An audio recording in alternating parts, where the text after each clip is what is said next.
қап, тігістердің барлығы қисайып кетті, мен барлығын бүлдіріп алдым. Қарлығаш Серікбайқызы. Ештеңе етпейді. Алғаш рет отырған соң машинаға ондай болады. Екінші отырғаныңда жақсы қылып тігетін боласың. Главный өзіңде ниет болу керек, үйренем деген. Міне достар, егер сіз кез келген әйел тігін тігуді қосымша кәсіп ретінде меңгере алады десеңіз қателесесіз. Ол үшін қабілет пен ықыластың болуы маңызды. Бүгінгі ерекше мамандық иелері бағдарламасының қонағы облыстық көркемсурет галереясында қолөнерші, дизайнер, Қазақстан қолөнершілер одағының мүшесі Қарлығаш Ілиясова.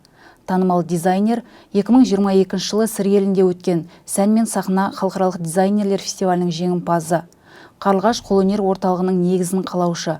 Заман талабына сай ескі технологияны сақтай отырып, жаңа үлгіде ерекше бұйымдар жасап жүрген бірден бір маман.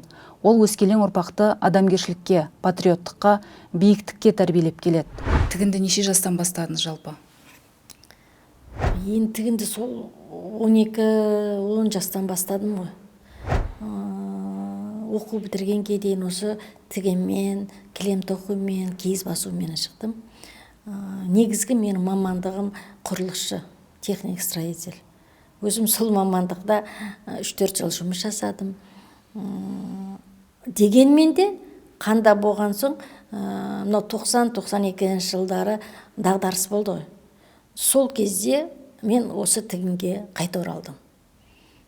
Қайта оралып, ол алғашқы тіккендерім сол құрақ көрпеше болды.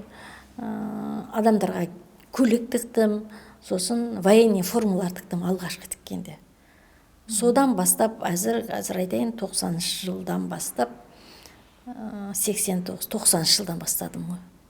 90 жылдары бастап, өзім кәсіп қылып, нан пұлымды таптым, балдарыма азық түлік алып дегендей.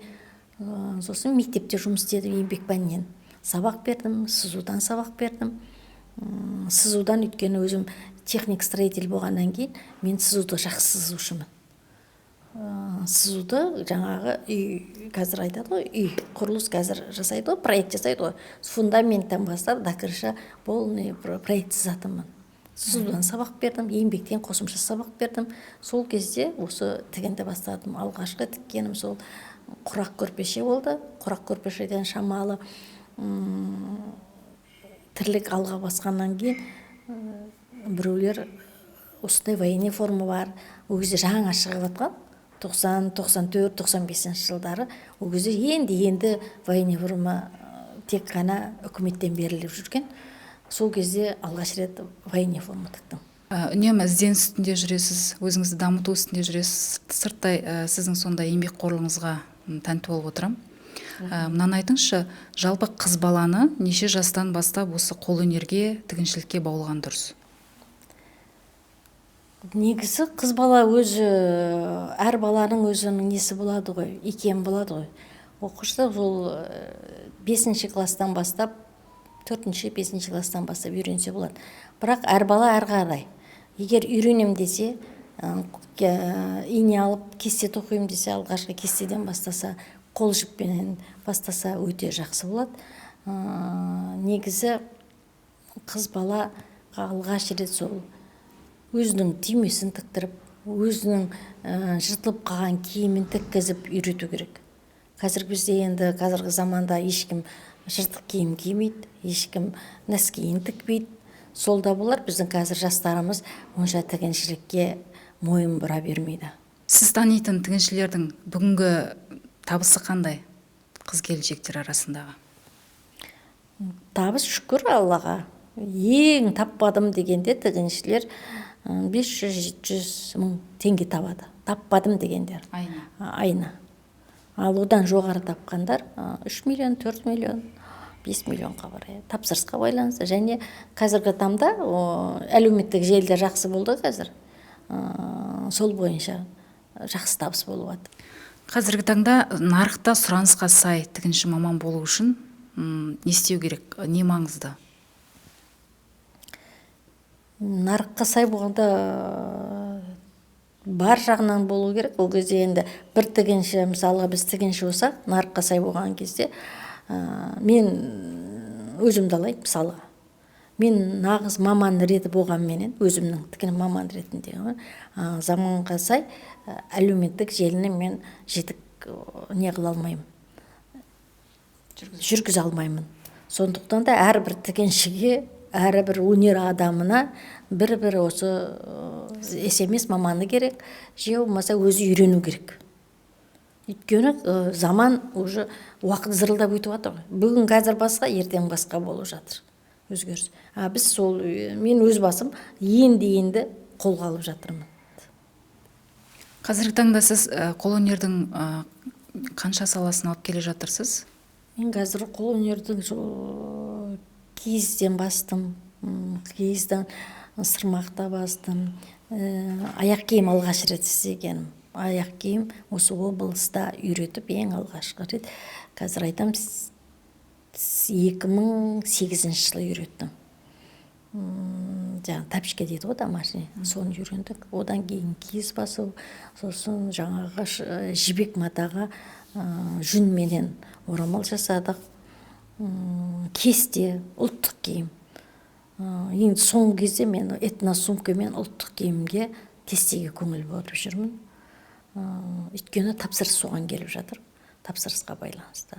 Ал былайынша үйренем деген адамдарға барлығын үйрете беремін. Сосын жаңағы тапсырысқа сай, қазіргі заманғы талабы шопер деп қояды ғой, этносумкаларым жақсы кетіп жатыр. Әрі бұл әрбір адамға керек нәрсе, әрі қол жетімді, оның арзаны да, жаңағы қымбаты да бар, қалаған адам ала береді. Осы облыста ұлттық өнерді ұлықтап жүрген жандардың бірісіз.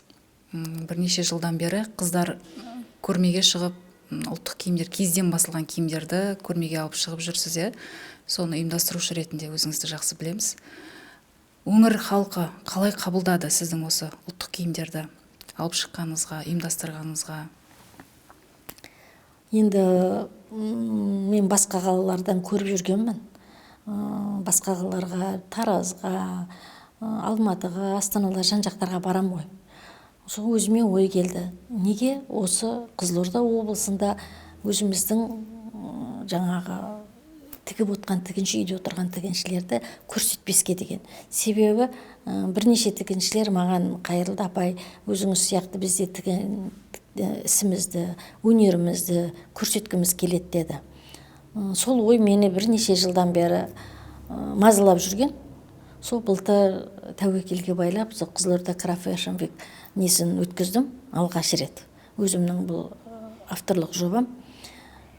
Сол өйткені бұны бірден облыстан шықса, уже олардың көзі ашылады, сосын жан-жаққа шықса, өзіміздің ұлттық киіміміз жаңағы адамдардың көзіне тез көрініп тұрса, мысалға жаңағы қазіргі киімдердің де өзі білмей қалдық қой, не киіп не қоятын, өзіміздің киімді сол насихаттасақ деген ойменен современный қазіргі жаңа бойынша істеп шықса деген ойменен бастаған болатынмын. Биыл Құда қаласа ол да жалғасын табады деп отырмын.